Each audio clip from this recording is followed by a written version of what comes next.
Welcome to another edition of Beyond History. I'm Ken Trahan, and it's a pleasure to have you with us. This time around, we take a look at rocks, the record of the rocks, the stones, the living fossils. It's intriguing, and it's what we're going to delve into in just a moment with Dr. Don Patton when we return here on Beyond History.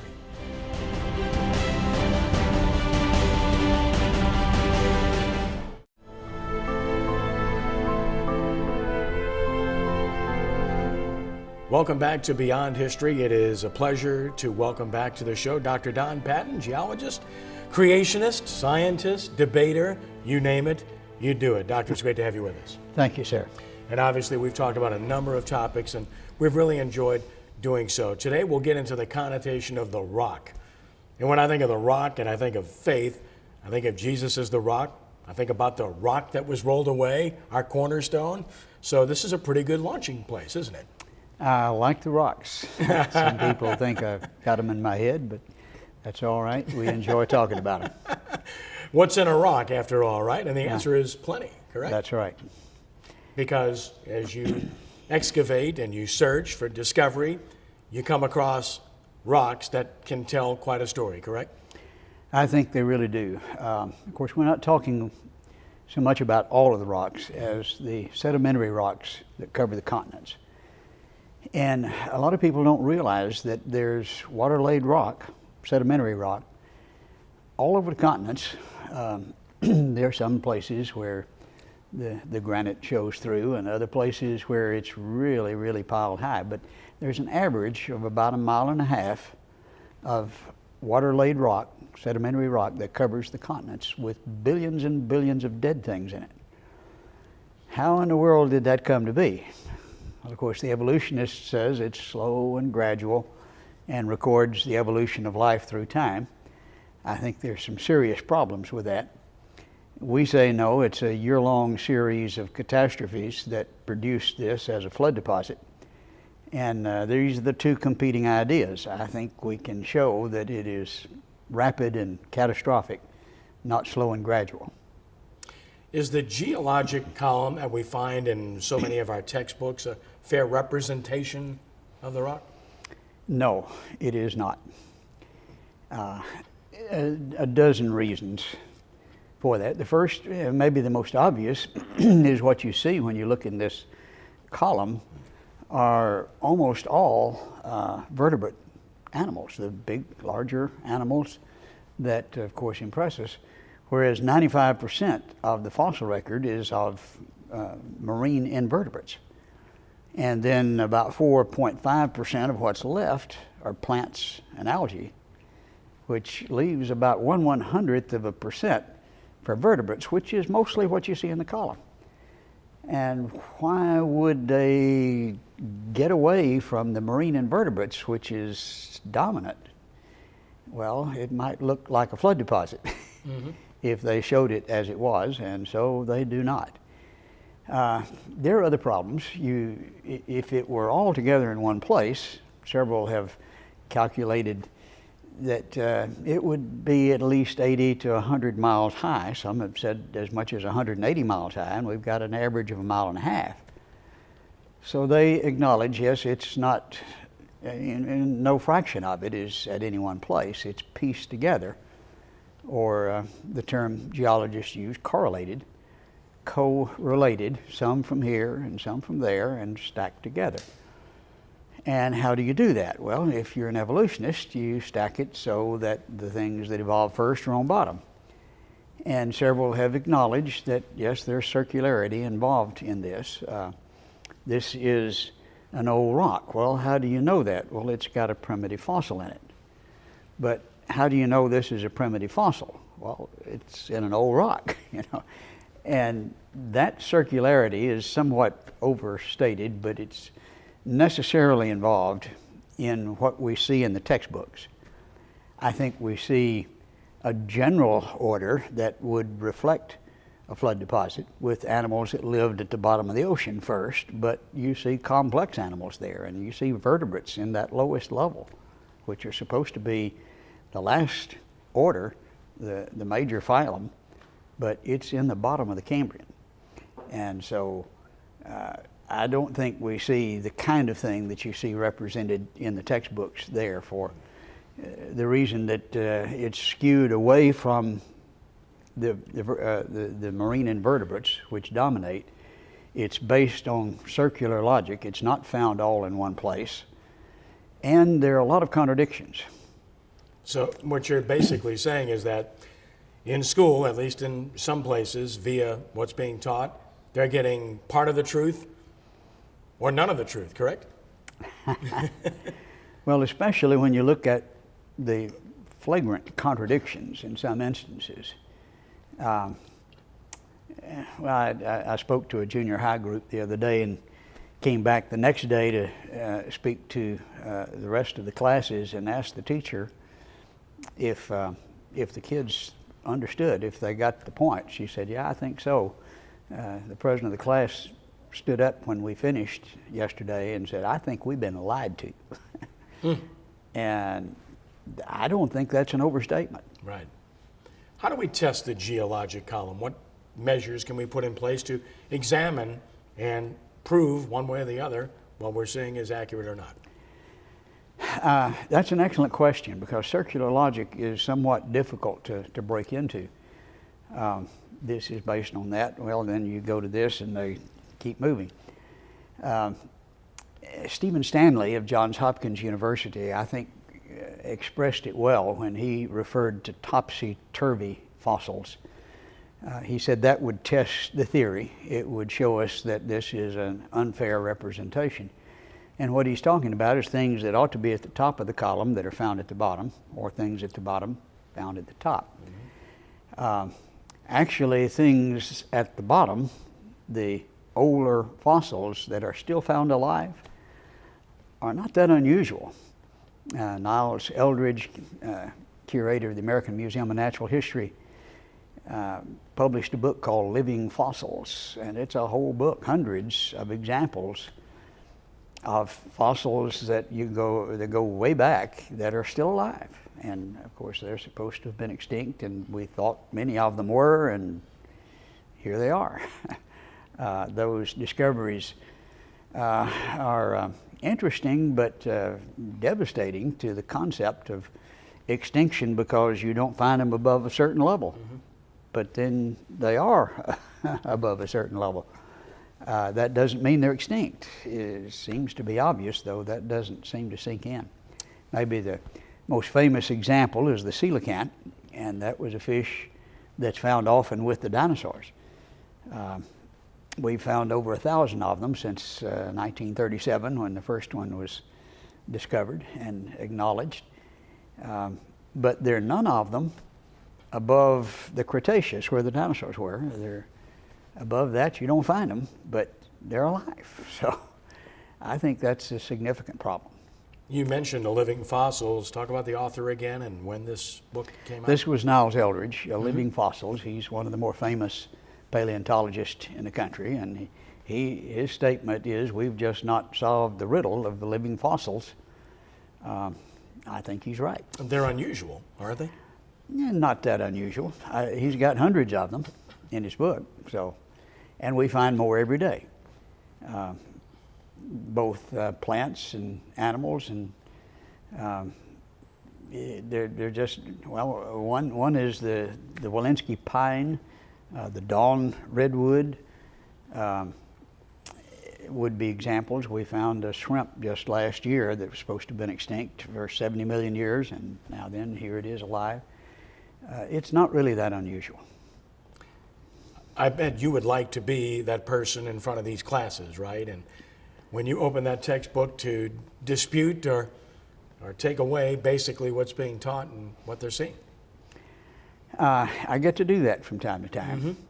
And when we see the column, again, you can see a general picture, but it's certainly not the detailed representation that's in the textbook. That is false for the reasons that we have depicted. The real test, of course, more than the living fossil that is supposed to be at the bottom, found at the top, would be things that are supposed to have been at the top that hadn't evolved yet, that are found down at the bottom.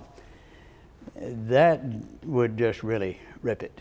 And that's the thing they will affirm never happens, and they won't write books about that, though we've found quite a few of them. I think one of the most obvious examples would be exactly what some have said would disprove evolution, would be at the Dakota Sandstone near LaSalle, Utah, where humans have been found in the same layer that we find dinosaurs in. Speaking of dinosaurs, when we return, we'll talk about humans and dinosaurs together as Beyond History continues.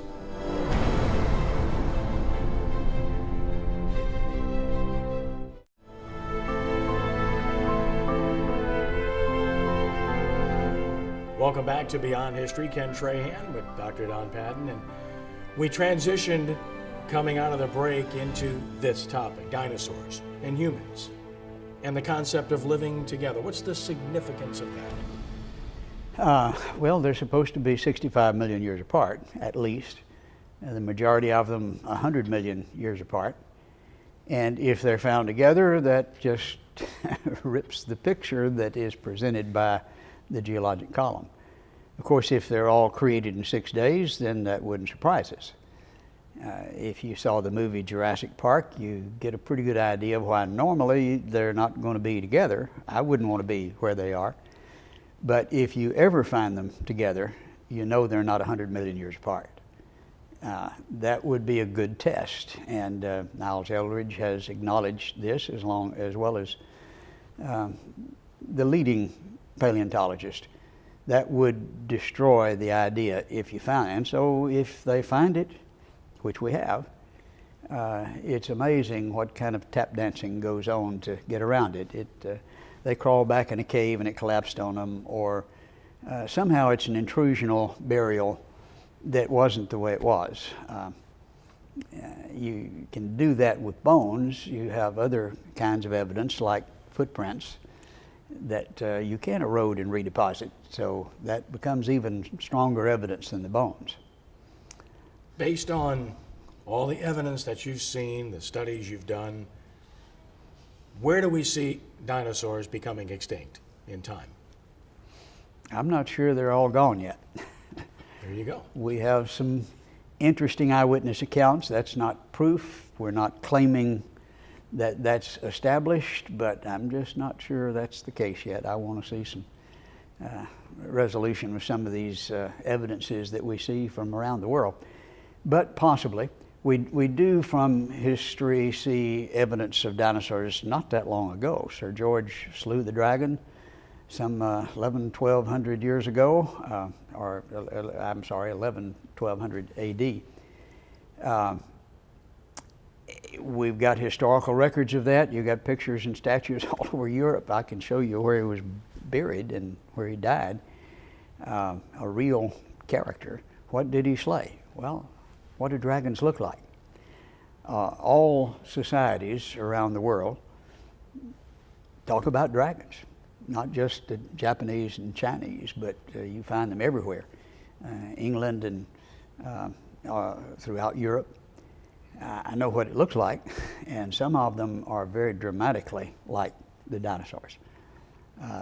People will say, well, why aren't they in the Bible? The Bible was written, the King James Version, 1611. The word dinosaur was invented in 1841 by Robert Owen, who was a creationist, by the way.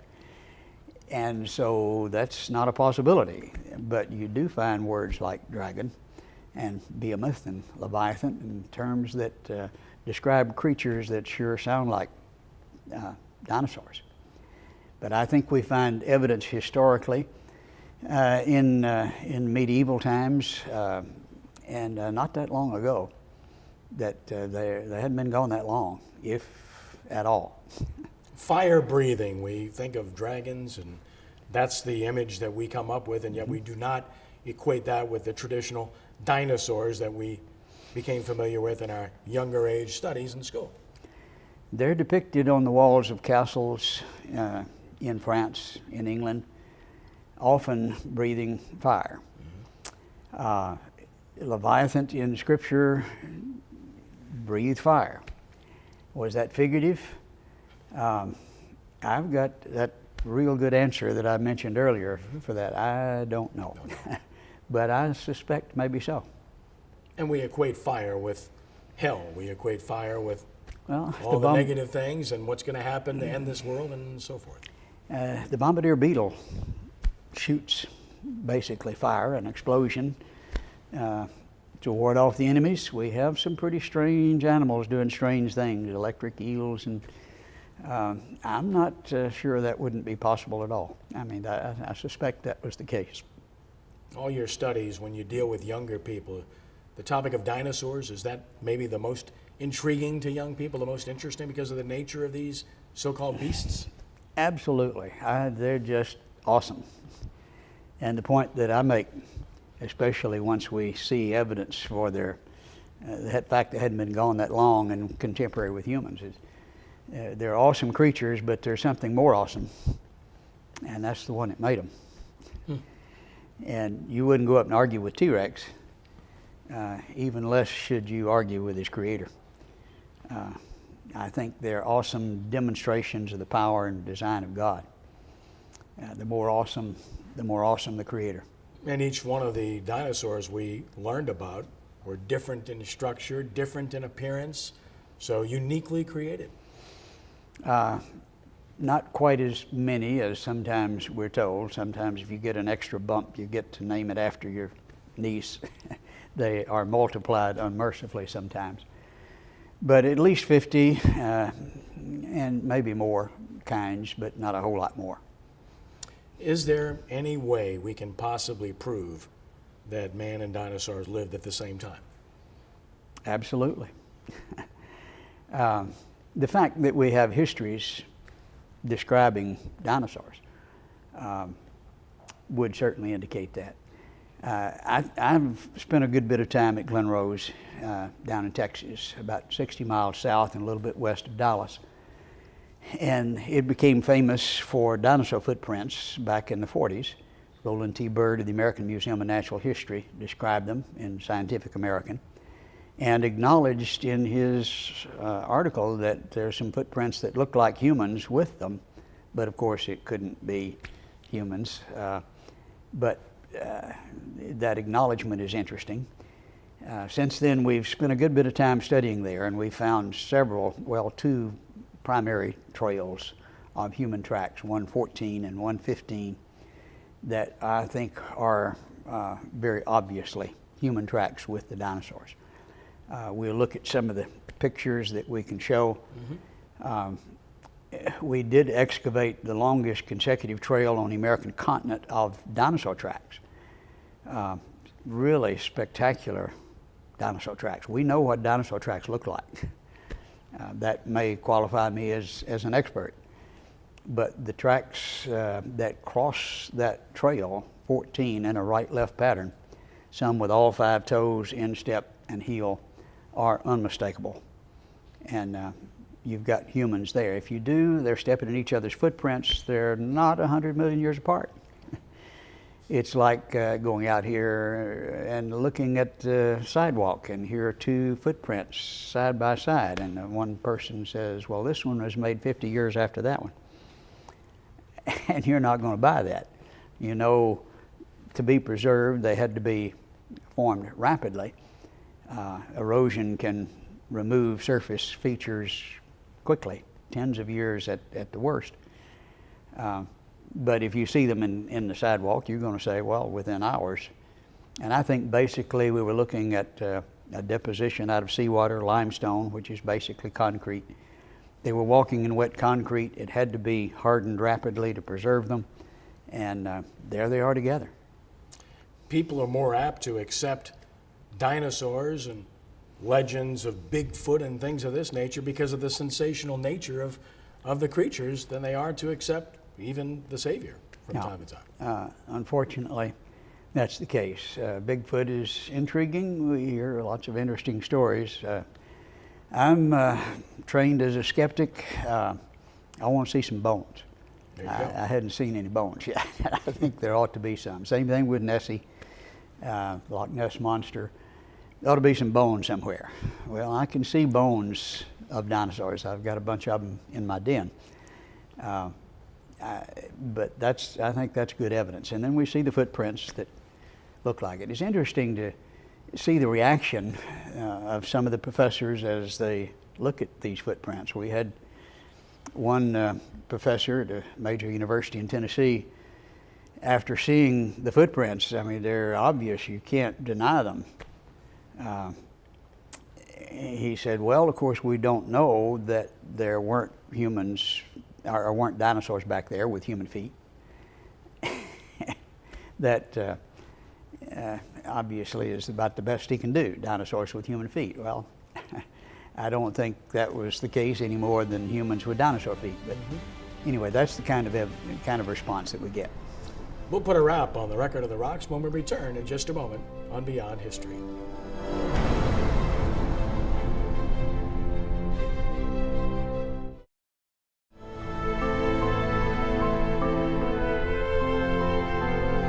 Ken Trahan with Dr. Don Patton as we conclude this particular week's Beyond History segment. And living fossils and dinosaurs and man coexisting, correct? That's a good summation.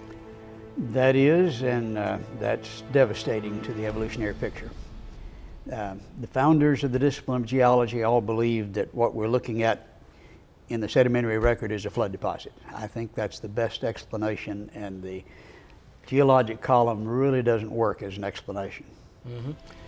Next time around, we're going to dig deeper into the record of the rocks. You won't want to miss that, so stay tuned to hear about it from this outstanding gentleman who knows his stuff, Dr. Don Patton. Doctor, thanks very much. Pleasure. Look forward to next time. Thank you, sir. That's Beyond History for this time. Until next time, I'm Ken Trahan. May God bless you.